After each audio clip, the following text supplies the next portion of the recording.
daddy. Ha? Bantayan mo sa mami niya. Intindihan mo? Ha? Sabi kay daddy, lupok kay daddy.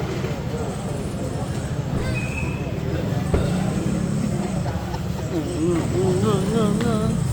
Hindi na kita bibitawan. Punta na tayong Korea. Ano? Ikaw, mapilay ka.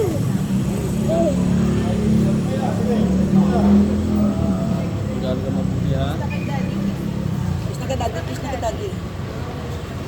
Kung may mga away sa'yo, anong gagawin? Hindi, anong gagawin? Kung mga away.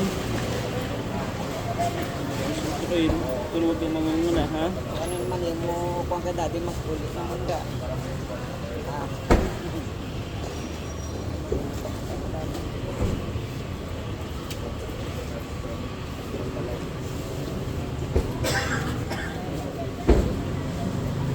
Picture ka mo dali ni daddy man, dali din. Picture ka mo ni daddy. Picture ka mo daddy.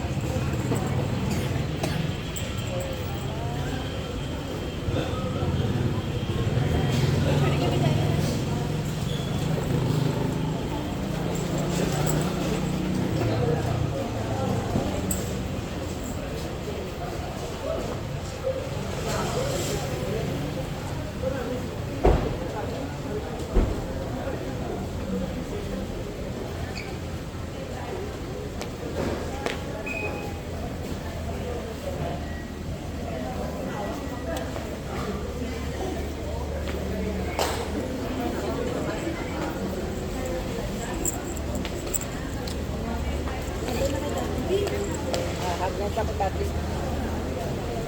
Ingat yan. Ito.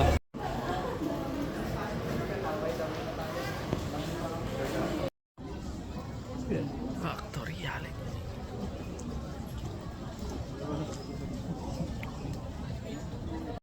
So yun guys, nakalagpas na tayo sa immigration at tambay na tayo rito. Nag-ano ka na ng sapatos? So dito nga pala, pag OFW kayo, tapos mahaba yung antayin nyo, dito. Dito. May charge kasi dito.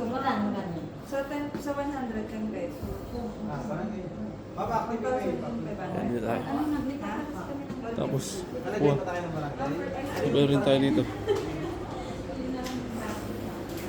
Boom, dito. FW lunch. Dito tayo. Dito. So yun. Ano dito tayo sa FW lunch.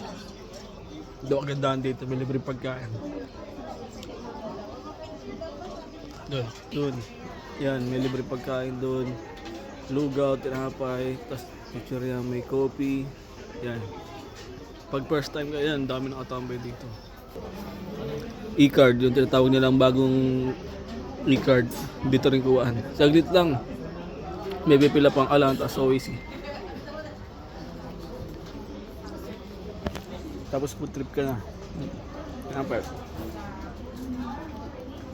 Yung pagkain dito, only. Pwede kang bumalik-balik. Pero siyempre, may iyaan na lang.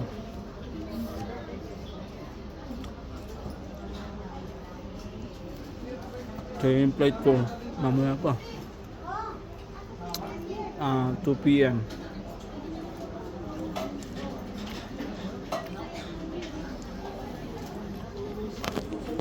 Tapos yung ano pala namin, address, yung bahay pala namin dito. Ito lang sa tapat. Yun. Yun yung sa amin. Ayan, dyan yung sa amin. Dyan yung sa amin. Gusto ko pa sana lumabas, kaso parang alanganin na. Tama, hassle pa magbalik. Tsaka tawag nito, wala rin tao sa bahay. Ganyan yung ano, ganyan yung bali dito yung airline namin, antay namin. So dito yan sa Terminal 1. Pag Terminal 1, merong ganito. Alam ko meron din sa ano, Terminal 3.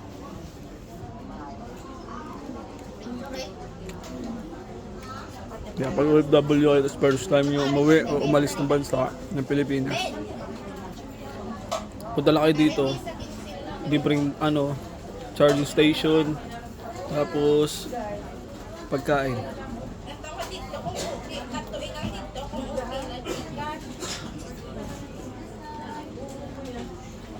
Ayan guys. Yan, ganyan kalaki yung sasakyan na namin. Kung international, ganyan kalalaki. Yan. Tapos yung lugar namin doon. Yun, doon. Yan. Nasa tawid lang yung lugar namin. Hindi na ako nakadaan. Pero next year. Next na uwi ko, baka dyan ako.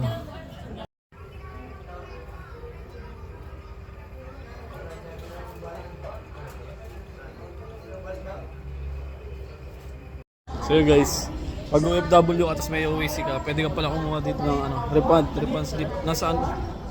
Refund slip, meron. OAC.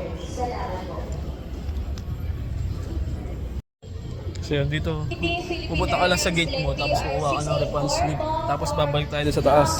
Mamaya. Yan, dito na tinatawag, tapos babalik ka doon para ma-refund mo yung OFW. Basta mag OFWP. Thank you po. So ganito yun guys. Kuha yun, refund slip. Tapos papakita natin doon sa taas para may refund natin. Sayang din to. Pag hindi natin na-refund, ayun. OAC lang, tapos refund slip. Diba? Malaking bagay din to. Yan, akit ka lang ulit dito. Doon. Merong area doon kung saan gate kayo. Babalik kayo rito para ibigay ito pakita. Para may refund nyo. So yun guys, o diba? Naka-refund tayo. O 500 plus din yan. 550 pala. Sayang din. Pangkain natin dito. O, tama yan o. Lakad-lakad ka lang. Pag OFW talaga. Maraming benefits. Yun guys, so huwag nyo kakalimutan to. Pag magbabakasyon kayo, pauwi, ay palabas ng Pinas. Yun, sana makatulong.